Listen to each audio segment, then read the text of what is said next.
Hi hello, Sandhya cooking and ಬ್ಲಾಗ್ಸ್ಗೆ ನಮಸ್ತೆ. ಇವತ್ತು ತುಂಬ ಅರ್ಜೆಂಟಾಗಿ ಊರಿಗೆ ಹೊರಟಿದ್ದೀವಿ. ನಾವು ಹೊರಟಿರೋದು ನಮ್ಮ ತವರು ಮನೆಗೆ ಹೊರಟಿದ್ದೀವಿ.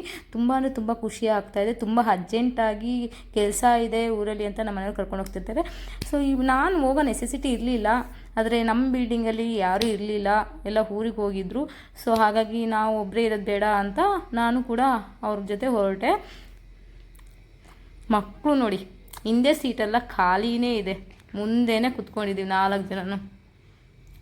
ನಮ್ಮ ದೊಡ್ಡ ಮಗ ಅಂತೂ ಹಿಂದೆ ಕುತ್ಕೊಳ್ಳೋ ಅಂದರೆ ಹಿಂದೆಗಡೆ ಹೋಗಿ ಕುತ್ಕೊಳಲ್ಲ ಅಂತ ಹೇಳ್ತಾನೆ. ಯಾವಾಗೂ ಮುಂದೆನೇ ನಾವು 4 ಜನನು ಕುತ್ಕೊಳೋದು. ಊರಿಗೆ ರೀಚ್ ಆಗೋಷ್ಟೊತ್ತಿಗೆ ಒಂದು 10:30 ಆಗುತ್ತೋ. ನಾವು ಬಿಟ್ಟಿರೋದೇ 7 o'clock ಬಿಟ್ಟಿದ್ದು. ಆಲ್ರೆಡಿ ಫುಲ್ ಎಲ್ಲ ಫುಲ್ ಟ್ರಾಫಿಕ್ ಇತ್ತು ನಾವು ಬರ್ಬೇಕಾದ್ರೆ. ಕೋರಮಂಗ್ಲ ಹತ್ರ ಎಲ್ಲ ಫುಲ್ಲು ಟ್ರಾಫಿಕ್ಕು. ನಮಗೆ ಟ್ರಾಫಿಕಲ್ಲಿ ಕುತ್ಕೋಬೇಕಂದ್ರೆ ಯಪ್ಪ ಏನಕ್ಕಾರು ಲಾಂಗ್ ಆಗೋಗುತ್ತೆ ನಮ್ಮ ಊರಿಗೆ ಇಲ್ಲಿಂದ. ಆಮೇಲೆ ಸ್ವಲ್ಪ ಟ್ರಾಫಿಕ್ ಫ್ರೀ ಆಯಿತು, ಬೇಗ ಹೋಗ್ತಾ ಇದ್ದೀವಿ. ನಾವು ರೀಚ್ ಆದಮೇಲೆ ಮನೆಗೆ ಹೋದ್ಮೇಲೆ ವಿಡಿಯೋ ಮಾಡೋದಕ್ಕೆ ಆಗಲಿಲ್ಲ. ಹೋಗ್ತಾನೆ ಮಕ್ಕಳು ತುಂಬ ಹಠ ಮಾಡ್ತಿದ್ರು. ಬೇಗ ಊಟ ಮಾಡಿಬಿಟ್ಟು ಮಲ್ಕೋಬಿಟ್ವಿ ಅಷ್ಟೇ ನಾವು. ಅಮ್ಮ ಬೆಳಗ್ಗೆ ಎದ್ದು ತಿಂಡಿ ಮಾಡೋದಕ್ಕೆ ರೆಡಿ ಮಾಡಿತ್ತು. ಅಮ್ಮ ಮಾಡೋ ತಿಂಡಿನ ವಿಡಿಯೋ ಮಾಡೋಣ ಅಂತ ವಿಡಿಯೋ ಮಾಡೋಕ್ಕಿಟ್ಟೆ. ಅಮ್ಮನೂ ತುಂಬ ಹ್ಯಾಪಿ ಆಯಿತು, ವಿಡಿಯೋ ಮಾಡ್ತಿದ್ದಾಳೆ ನನ್ನ ಮಗಳು ಅಂತ. ಕುಕ್ಕರಲ್ಲಿ 2 ಸ್ಪೂನ್ ಎಣ್ಣೆ ಹಾಕಿ ಸಾಸಿವೆ ಎಲ್ಲ ಚಿಟಪಟ ಅಂದ ಮೇಲೆ ಕರ್ಬೇವಿನ ಸೊಪ್ಪು, ಈರುಳ್ಳಿ, ಹಸಿಮೆಣಸಿನ್ಕಾಯಿ ಹಾಕಿ ಚೆನ್ನಾಗಿ ಫ್ರೈ ಮಾಡ್ಕೋಬೇಕು. ಈರುಳ್ಳಿ ಎಲ್ಲ ಚೆನ್ನಾಗಿ ಸಾಫ್ಟ್ ಆಗಬೇಕು. ಈರುಳ್ಳಿ ಎಲ್ಲ ಸಾಫ್ಟ್ ಆಗೋವರೆಗೂ, ಜಾಸ್ತಿ ಎಲ್ಲ ರೋಸ್ಟ್ ಆಗೋದೇನು ಬೇಕಿಲ್ಲ, ಸಾಫ್ಟ್ ಆದರೆ ಸಾಕು ಆನಿಯನ್ ಎಲ್ಲ. ಈರುಳ್ಳಿ ಸಾಫ್ಟ್ ಆದಮೇಲೆ ಟೊಮೊಟೊ ಹಾಕ್ಕೋಬೇಕು. ಟೊಮೊಟೊ ಫುಲ್ಲು ಸಾಫ್ಟ್ ಆಗೋವರೆಗೂ ಫ್ರೈ ಮಾಡ್ಕೋಬೇಕು. ಬೇಗ ಸಾಫ್ಟ್ ಆಗಬೇಕು ಅಂದರೆ ಉಪ್ಪು ಹಾಕೋದ್ರಿಂದ ಬೇಗ ಸಾಫ್ಟ್ ಆಗುತ್ತೆ, ಬೇಗ ಬೇಯುತ್ತೆ, ಟೊಮೊಟೊ ಸ್ಮೂತ್ ಆಗುತ್ತೆ. ಅದ್ರ ಜೊತೆಗೆ ಶುಂಠಿ ಬೆಳ್ಳುಳ್ಳಿ ಪೇಸ್ಟ್ ಹಾಕ್ಕೊಂಡು ಚೆನ್ನಾಗಿ ಫ್ರೈ ಮಾಡ್ಕೋಬೇಕು. ಪುದೀನ ಹಾಕ್ಕೊಂಡು ಚೆನ್ನಾಗಿ ಫ್ರೈ ಮಾಡ್ಕೊಳ್ಳಿ. ಪುದೀನ ಬಟಾಣಿ 2 ಕೂಡ ಹಾಕ್ಕೊಂಡು ಒಂದೇ ಸರಿ ಫ್ರೈ ಮಾಡ್ಕೋಬೇಕು.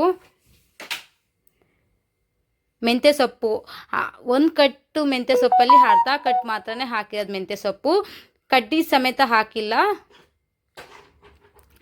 ಫುಲ್ಲು ದಪ್ಪ ಕಡ್ಡಿ ಎಲ್ಲ ಬಳ್ತೋಗಿದ್ರೆ ಚೆನ್ನಾಗಿರಲ್ಲ ತಿನ್ನೋದಕ್ಕೆ, ಕಹಿ ಬಂದುಬಿಡುತ್ತೆ. ಮೆಂತ್ಯ ಬಾತು ಚೆನ್ನಾಗಿರಲ್ಲ ತಿನ್ನೋದಕ್ಕೆ. ಎಲೆನೇ ಬಿಡಿಸ್ಕೊಂಡು ಕಡ್ಡಿ ಸ್ವಲ್ಪ ಲೈಟಾಗಿ ಕಡ್ಡಿ ಬಿಡಿಸ್ಕೊಂಡು ಹಾಕೋದ್ರಿಂದ ಚೆನ್ನಾಗಿರುತ್ತೆ ಟೇಸ್ಟು. ಅದನ್ನೇ ಸಣ್ಣದಾಗಿ ಕಟ್ ಮಾಡಿ ಹಾಕಿದ್ರೆ ಇನ್ನೂ ಚೆನ್ನಾಗಿರುತ್ತೆ. ಧನಿಯಾ ಪುಡಿ, ಖಾರದ ಪುಡಿ, ಗರಂ ಮಸಾಲ 3 ಹಾಕಿ ಚೆನ್ನಾಗಿ ಫ್ರೈ ಮಾಡಬೇಕು. ಧನಿಯಾ ಪುಡಿ ಬಂದು ಮನೇಲೇ ಮಾಡಿರೋದು ರೆಸಿಪಿ. ನಾವು ಚಿಕ್ಕ ವಯಸ್ಸಿದ್ದಾಗಿಂದನೂ ಮನೇಲೇ ಧನಿಯಾ ಪುಡಿ, ಖಾರದ ಪುಡಿ ಎಲ್ಲ ಸಮ್ಮರ್ ಟೈಮಲ್ಲಿ ಮಾಡುತ್ತೆ ನಮ್ಮಮ್ಮ. ಧನಿಯಾ ಪುಡಿ, ಖಾರದ ಪುಡಿ, ಗರಂ ಮಸಾಲ ಎಲ್ಲ ಮನೇಲೇ ಮಾಡಿ ಸ್ಟೋರ್ ಮಾಡುತ್ತೆ. 1 ವರ್ಷಕ್ಕಾಗೋಷ್ಟು ಮಾಡಿಕೊಂಡ್ರೆ ಬೆಸ್ಟು. ಯಾಕಂದರೆ ಹಗಲೆಲ್ಲ ಮಾಡೋದಕ್ಕೂ ಆಗೋದಿಲ್ಲ. ಮಕ್ಕಳನ್ನ ಇಟ್ಕೊಂಡು 1 ಟೈಮ್ ಮಾಡಿ ಇಟ್ಕೊಂಡ್ರೆ 1 ವರ್ಷ ಯೂಸ್ ಮಾಡ್ಬೋದು. ಚೆನ್ನಾಗೆಲ್ಲ ಫ್ರೈ ಆದಮೇಲೆ ಅಕ್ಕಿ ಹಾಕಬೇಕು. ಇಲ್ಲಿ ನಾವು ಯೂಸ್ ಮಾಡೋದು 2.5 ಗ್ಲಾಸ್ ಅಕ್ಕಿ. 1 ಗ್ಲಾಸ್ ಅಕ್ಕಿಗೆ 2 ಗ್ಲಾಸ್ ನೀರು ಹಾಕಬೇಕು. ಇಲ್ಲಿ ನಾವು ಟೋಟಲಾಗಿ 5 ಗ್ಲಾಸ್ ನೀರು ಹಾಕ್ತಾಯಿದ್ದೀವಿ. ಯಾಕಂದರೆ 2.5 ಗ್ಲಾಸು ಮಕ್ಕಳು ಬೇರೆ ಇದ್ದಾರೆ. ಸ್ವಲ್ಪ ಸಾಫ್ಟ್ ಇದ್ರೇ ಬೆಸ್ಟ್. ಮೆತ್ತಗೆ ಉದ್ದುದ್ರಾಗಿದ್ದರೆ ಮಕ್ಕಳು ತಿನ್ನೋದಿಲ್ಲ ಅನ್ನೋದೊಂದು ಕಾರಣ. ಒಂದು ಕೈಗೂ ಸಪೋರ್ಟು ಎಲ್ಲ ಬೇಕು ನಿಮ್ಮ ಕಡೆಯಿಂದ. ಹಾಗಾಗಿ ಪ್ಲೀಸ್ ಸಪೋರ್ಟ್ ಮಾಡಿ ಅಂತ ಕೇಳ್ತಾ ಇದ್ದೀನಿ.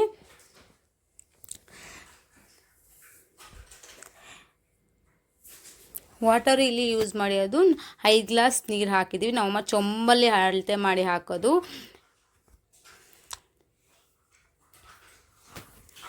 ಒಂದು ಕುದಿ ಬಂದರೆ ಸಾಕು.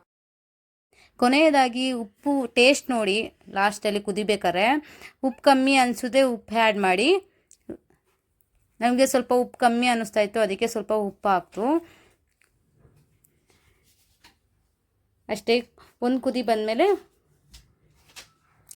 ಕೊನೆಯದಾಗಿ ಲೆಮನ್ ಹಾಕೋದ್ರಿಂದ ತುಂಬ ಟೇಸ್ಟಿಯಾಗಿರುತ್ತೆ. ಯಾಕಂದರೆ ಹುಳಿ ಚೆನ್ನಾಗಿರುತ್ತೆ ತಿನ್ನೋದಕ್ಕೂ. ಫಾರಮ್ ಟೊಮೊಟೊ ಯೂಸ್ ಮಾಡಿದರೆ ಬೇಕಾಗುತ್ತೆ. ನಾಟಿ ಟೊಮೊಟೊ ಯೂಸ್ ಮಾಡಿದ್ರೆ ಆಲ್ಮೋಸ್ಟ್ ಅದರ ಹುಳಿ ಅಂಶ ಜಾಸ್ತಿ ಇರುತ್ತೆ. ನಾಟಿ ಟೊಮೊಟೊದಲ್ಲಿ ತುಂಬ ಚೆನ್ನಾಗಿರುತ್ತೆ. ಕೊನೆಯದಾಗಿ ಲೆಮನ್ ಹಾಕೋದ್ರಿಂದ ನೋಡಿ ಕಂಪ್ಲೀಟಾಗಿ ಆಗಿದೆ. ಉದ್ದುದ್ರಾಗಿದೆ. ಆದ್ರೂ 5 ಗ್ಲಾಸ್ ನೀರು ಹಾಕಿದ್ರೂ ಚೆನ್ನಾಗಾಗಿದೆ. ನಾನಿಲ್ಲಿ ಬೆಂಗಳೂರಿಗೆ ಮಾಡೋದು ತುಂಬ ಮಕ್ಳಿಗೆ ಹೇಗೆ ಬೇಕೋ ಹಾಗೇ ಮಾಡೋದು. ನೋಡಿ ಎಷ್ಟು ಚೆನ್ನಾಗಾಗಿದೆ, ಎಷ್ಟು ಚೆನ್ನಾಗಿ ಕಾಣ್ತಾ ಇದೆ ಅಲ್ಲ. ತಿನ್ನೋದಕ್ಕೂ ಅಷ್ಟೇ ಇದಕ್ಕೆ ಚಟ್ನಿ ಮೊಸರು ಬಜ್ಜಿ ಜೊತೆ ತುಂಬ ಕಾಂಬಿನೇಷನ್ ಚೆನ್ನಾಗಿರುತ್ತೆ. ಒಂದು ಟೈಮ್ ಟ್ರೈ ಮಾಡಿ ನೋಡಿ. ಸೆಲ್ಫಿ ಸ್ಟಿಕ್ ತೊಗೊಂಡಿದ್ದೆ ಹೊಸದು, ಹೇಗೆ ಬರುತ್ತೆ ಅಂತ ನೋಡ್ತಾ ಇದ್ವಿ ನಾನು ನನ್ನ ತಮ್ಮ ಮೊಬೈಲ್ ಹಾಕ್ಬಿಟ್ಟು. ನಮ್ಮ ಚಿನ್ಮಯಿ ನಮ್ಮ ಧ್ರುವನು ತಿಂಡಿ ತಿನ್ನೋದಕ್ಕೆ ಸ್ಟಾರ್ಟ್ ಮಾಡಿದರು. ನಮ್ಮ ಚಿನ್ಮಯ್ ಅಂತೂ 1 ಇಯರಿಂದ ಅವನೇ ತಿನ್ನೋದಕ್ಕೆ ಸ್ಟಾರ್ಟ್ ಮಾಡಿದ್ದಾನೆ, 1 ಇಯರ್ ಬೇಬಿಯಿಂದನೂ. ನಾನು ತಿನ್ಸಿದ್ರೆ ತಿನ್ನೋದಿಲ್ಲ, ಅವನೇ ತಿನ್ನಬೇಕು, ನಾನೇ ತಿನ್ನಬೇಕು. ಅವ್ರ ಅಣ್ಣ ತಿಂತಾನಲ್ಲ, ಅವ್ನು ನೋಡಿ ಅವನು ಕಲ್ತಿದ್ದಾನೆ. ನಾನು 9 ಮಂತ್ಸ್ ಬೇಬಿ ಇದ್ದಾಗಿಂದನೇ ಪ್ರಾಕ್ಟೀಸ್ ಕೊಡ್ತಾಯಿದ್ದೆ, ಗಲೀಜಾದರೂ ಪರವಾಗಿಲ್ಲ ತಿನ್ನಲಿ ಅವನೇ ಅಂತ. ತಿಂಡಿ ಎಲ್ಲ ತಿಂದು ಮಕ್ಕಳು ಮಲ್ಕೊಂಡ್ರು. ಎದ್ಮೇಲೆ ಪಾರ್ಕಿಗೆ ಹೋಗಬೇಕು ಹಠ ಮಾಡ್ತಿದ್ರು. ಊಟ ಎಲ್ಲ ಮಾಡಿಸ್ಕೊಂಡು ಸಾಯಂಕಾಲ ಹಾಲೆಲ್ಲ ಕುಡಿಸ್ಕೊಂಡು ಪಾರ್ಕಿಗೆ ಹೋಗೋಣ ಅಂತ ಹೋದ್ವಿ. ನಮ್ಮ ಚಿನ್ಮಯ್ ಅಂತೂ ತುಂಬ ಅಂದರೆ ತುಂಬ ಭಯ ಪಡ್ತಾನೆ ಆಟ ಆಡೋದಕ್ಕೆ.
ಇವತ್ತಿನ ವಿಡಿಯೋ ಇಷ್ಟ ಆಗಿದೆ, ಪ್ಲೀಸ್ ಸಪೋರ್ಟ್ ಮಾಡಿ, ಸಬ್ಸ್ಕ್ರೈಬ್ ಮಾಡಿ, ಹೆಚ್ಚಿನ ವಿಡಿಯೋ ಮಾಡೋದಕ್ಕೆ ಪ್ರೋತ್ಸಾಹ ಕೊಡಿ ಅಂತ ಹೇಳ್ತಾ ಇವತ್ತಿನ ವಿಡಿಯೋನ ಮುಗಿಸ್ತಾ ಇದ್ದೀನಿ ಇಲ್ಲಿಗೆ.